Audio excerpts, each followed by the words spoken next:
How much would you want to risk on a 50K account with a max drawdown of 2K? There's multiple different ways of answering that question. The first is your risk tolerance, right? Is there a certain dollar amount that makes you feel some sort of way, right? If you're risking too much where you're going to have intrusive thoughts, you're not going to be able to control your mental abilities, you're not going to control your emotional abilities, that's the first answer. You need to know what you're capable of controlling mentally and emotionally. And that's a personal decision.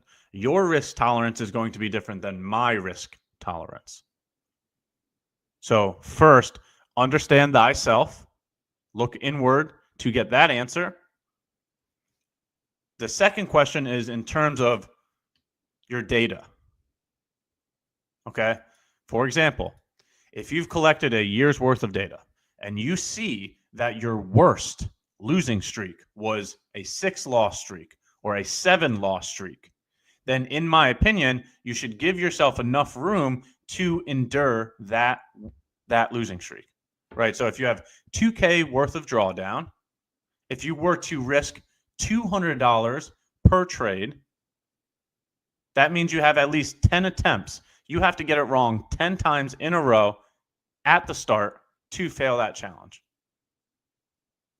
Where you know that your worst losing streak was 7 in a row, that means you shouldn't hit your drawdown. So divide your drawdown by 10 then, right? So the two answers to that question is one, your own personal risk tolerance is how you should decide how much to risk. And then the second answer is that you have to look at your data. Everything comes back to being data driven. If your results show that your worst losing streak was 6 in a row or 7 in a row, then make sure you give yourself at least 10 attempts. Very good question. Very good question.